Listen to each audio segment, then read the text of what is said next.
Coming up, pounding the beat in Washington, D.C. Rescuing lost hikers in the Scottish Highlands. And this Shiba Inu models the latest in doggy fashions.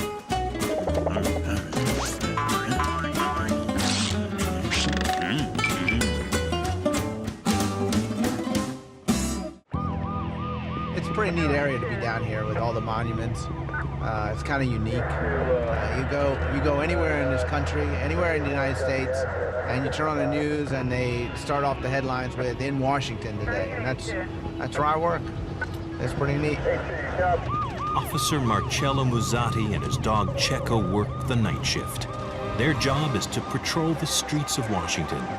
They're called in to support regular patrol officers, but only for serious felony crimes like robberies or break-ins. Have a look out for a black male about 5'8", 180 pounds. Czecho's job is to help track and apprehend criminals. He'll do whatever it takes to get the job done. Corner them, find them, wherever they are, he'll track them down. As Czecho and Marcello's shift eases from night into day, they get a call about a shooting. The suspect got out of this car, walked up to the guy at the corner, and called his name out and shot him, and then took off running. Witnesses says that he ran past this car. Czecho picks up the scent at the van and starts the search.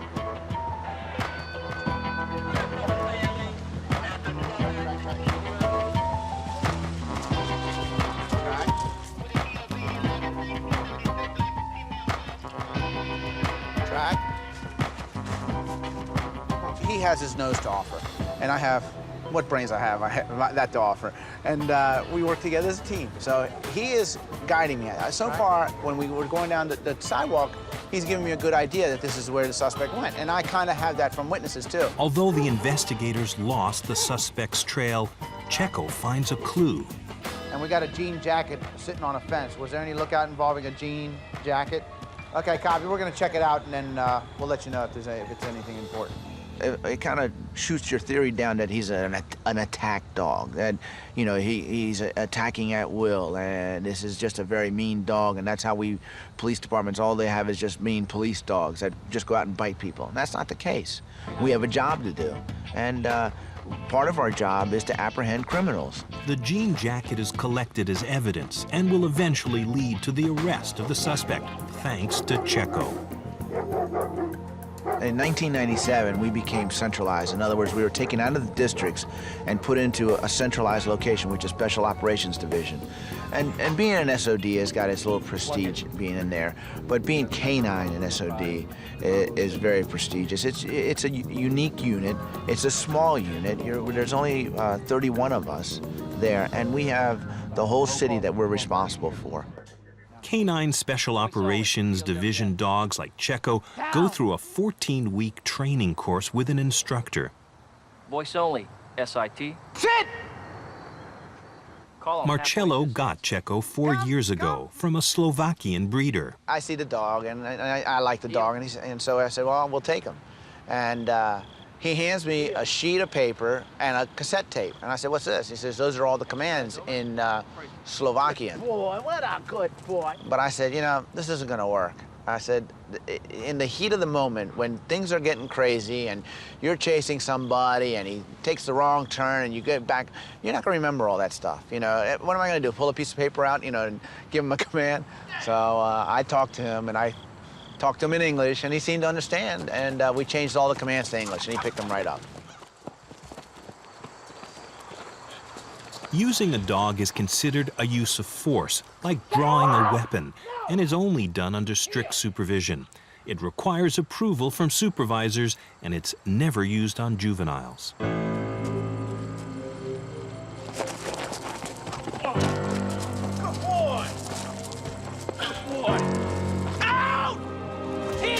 This training exercise is designed to teach the dog to search for a suspect without an officer at its side. Pretending the boxes are rooms, the officer directs the dog by pointing from one box to the next. All that obedience pays off in the end when you're doing the real stuff on the street. All right, Batman, come on out with your hands up. A month ago, Marcello was called in to track two men who had stolen a car, then run into the woods. Officer, how you doing? We had an armed carjacking that just occurred, and we had a suspect. We lost track of him over here in the woods, over to your left, west side. We go out and look for him. Okay. A .357 Magnum was found on the scene. Czecho was called in for the track. What you got? What you got?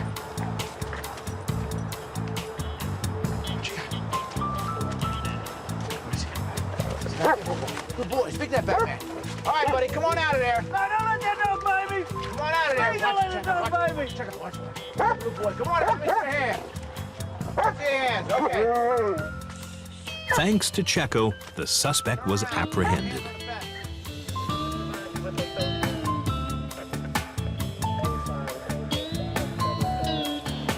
Pounding the beat in Washington, D.C. is a challenging job, but once a year, Czecho and Marcello face a different kind of challenge.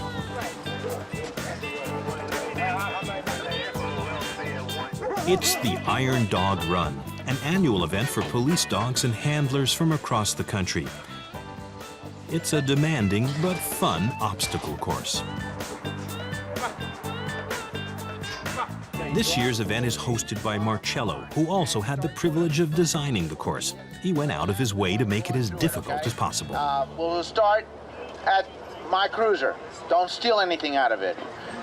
You will start inside the car, seat belted in, your dog will be in the back, your lead will be in the front seat with you. Are we gonna win? Well, I don't know, but I got a shot at the over 40 trophy. It's gonna be fun. It's gonna be a lot of fun. It's gonna be a lot of mud, and it'll be fun for everybody. The whole intention of this thing is for a good time. We'll see. I've created this course, and we'll see how I did on it.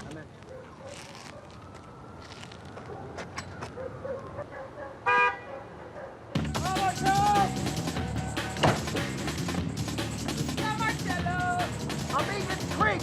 Yeah, right. Just wait for me.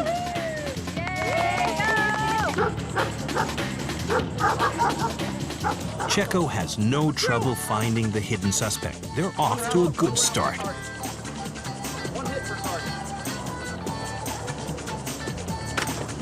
Oh, Lord. The Iron Dog course is a fun course. So you want a lot of water, you want a lot of dirt. While preparing the course, Marcello made sure that mounds of dirt were flooded with water so that on race day they'd be a mucky, slippery mess. It looks very simple. It's only maybe about 6 feet high, but you're gonna have to crawl up there. And you know how it is when you get mud on your boots, it gets heavier and heavier. And I think if a couple of them slip, I mean, you're gonna have them covered in mud. Good job.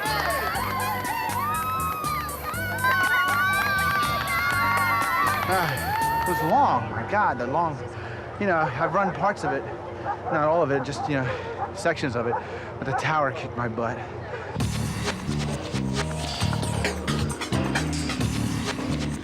And then the mud wasn't as bad as I thought it'd be. The creek, I couldn't get up over it. Thought I could get him going, get a rhythm going, but I got a car on the other side of the rope, so I couldn't get his rhythm going and get him up the creek. Paul Kakuka, Montgomery County.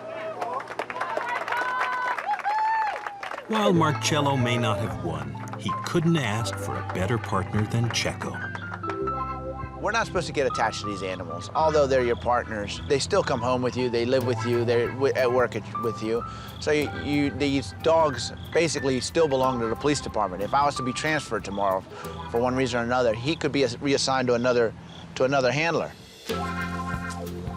How do you explain it? You know, the thought of losing him is devastating. I just don't think about it, and I'm glad I have him, and I'm glad we get to go to work together.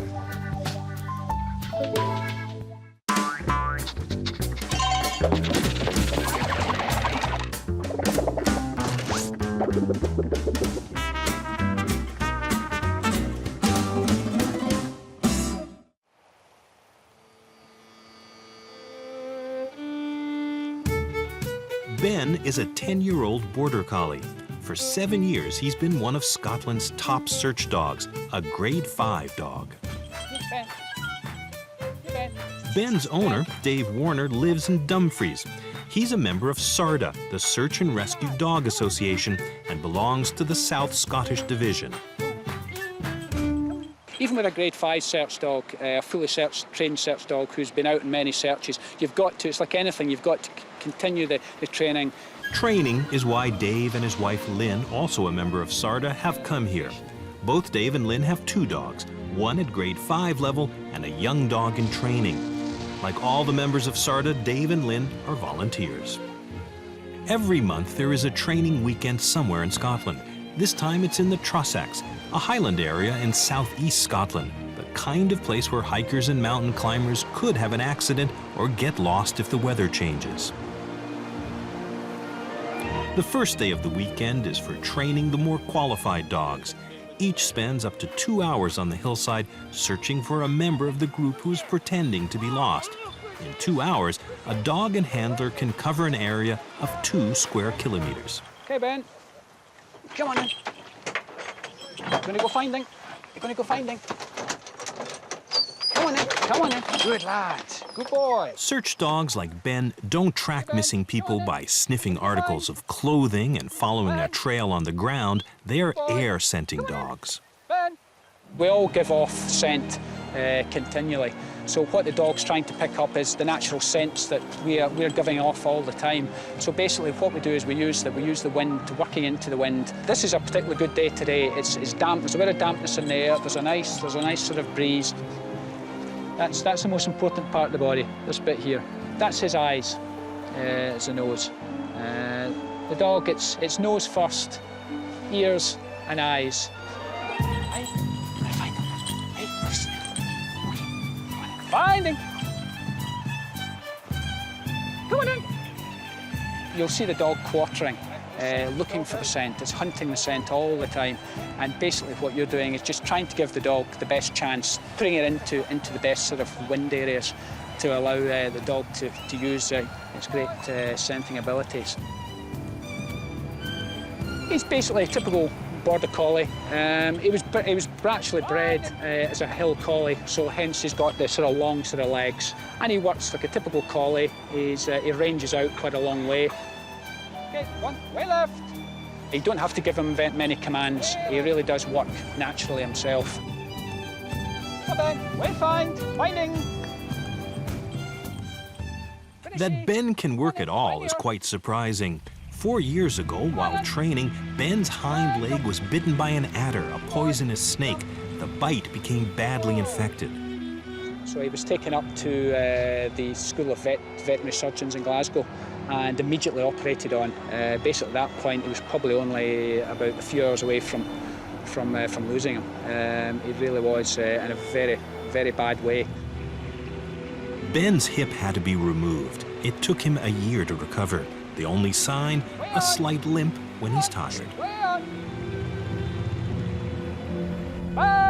On a day like today, could strike. Now, strike is when the dog gets a scent or something in its nose. A dog probably strike probably about 500 to 600 yards away on a good day, so it's quite a considerable distance.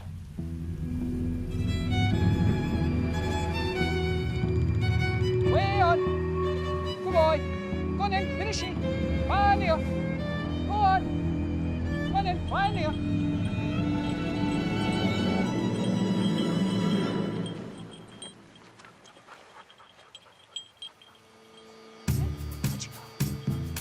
What you got? Go on in, show me! Finish it! Show me! Go on in! The only reward he gets is a toy.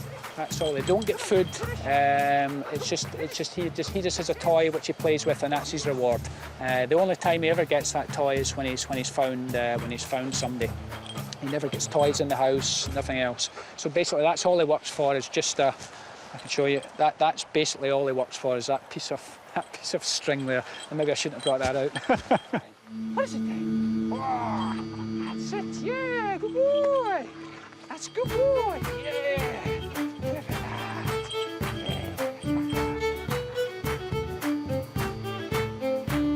Tom Middlemass monitors all the searches. He's the training officer in charge of SARDA for southern Scotland. He's also responsible for organizing the training weekends. All dogs have a natural instinct to hunt. And that's what we use. That's why we utilize that in our training, is the hunting aspect. People have all sorts of opinions about how good a dog is, but it's the equivalent of about 25 human searchers in certain situations, and in other situations it can be as good as 100, especially at night in the dark or in really bad weather.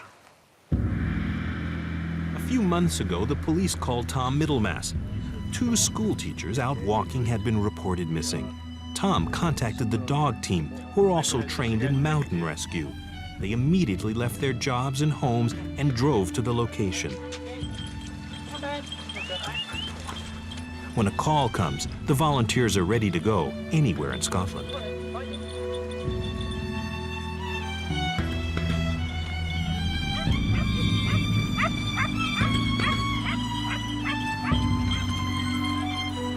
The weather was getting worse. It was getting darker and colder.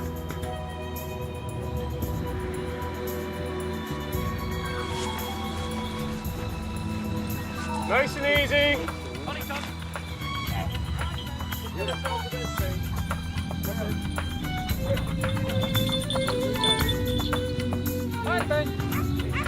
We're searching for probably about an hour through, and very difficult conditions.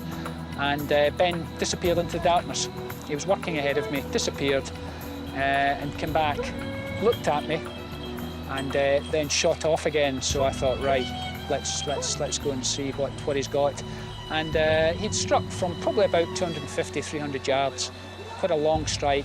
And then all of a sudden, out of the darkness, the 2 ladies, 2 school teachers were sitting on a hillside, and he was sort of nestled into them.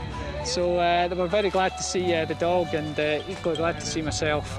So that was a nice one. That was a very nice find, and it certainly makes it all worthwhile. All the training and the hard work worthwhile when you get that sort of result.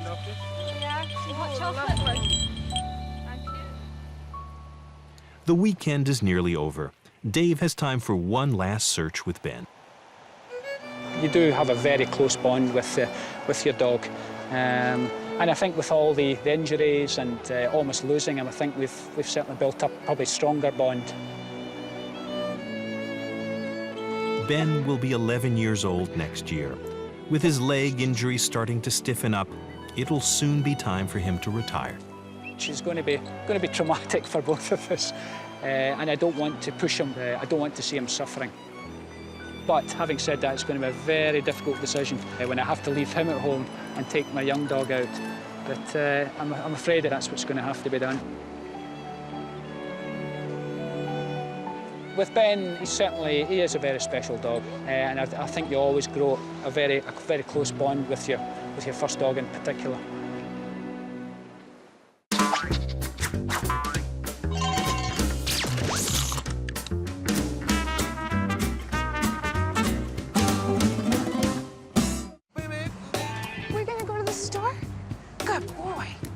About 3 years ago, I had it in my previous career, and I had a dog, a wonderful little Shiba Inu, and he inspired me to want to work with him. And in the area that I live in, it's a very dog-populated area, and we needed a very special dog store. So me and Sam decided to open up the Kennel Cafe, and he comes to work with me every day. I'm not the boss, he's the boss. He's the president and the CEO. How about the bones? How are the bones doing, bud? Deborah's Vicky uses President Sam as her product tester, so she can decide what to stock the shelves with. Good boy, good boy. Sam is a Shiba Inu, an ancient breed from Japan. A lot of his mannerisms and his personality traits resemble that of a cat.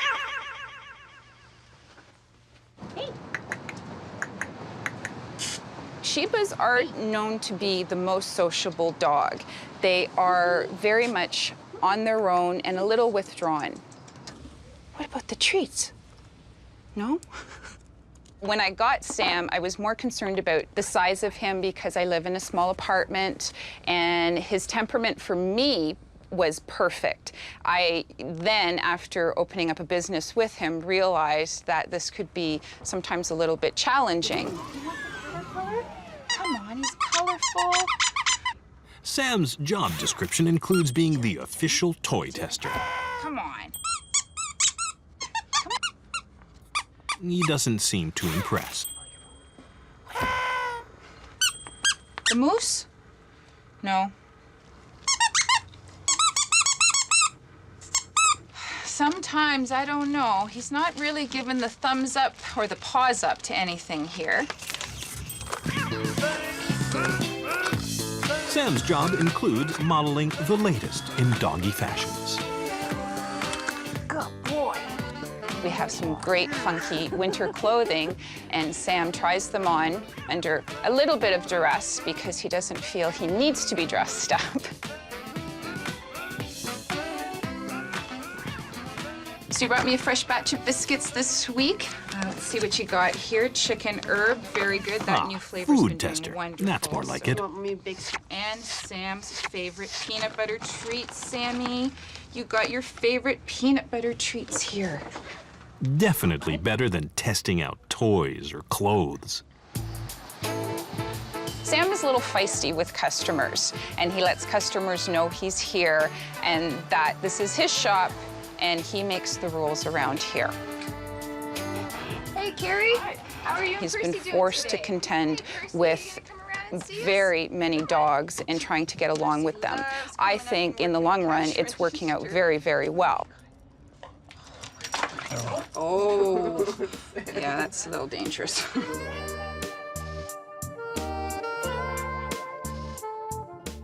You know, I have to admit, sometimes Sam goes through a lot working here at the store. It's quite busy, and this is his territory, so sometimes he doesn't understand why all these people and all these other dogs keep coming into his space.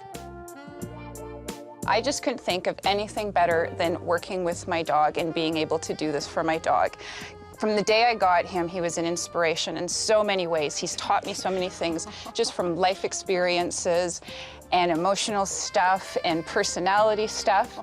And then now that he helped me change my career and gave me such a soul-satisfying career, I owe a lot to this little guy. He is my best friend.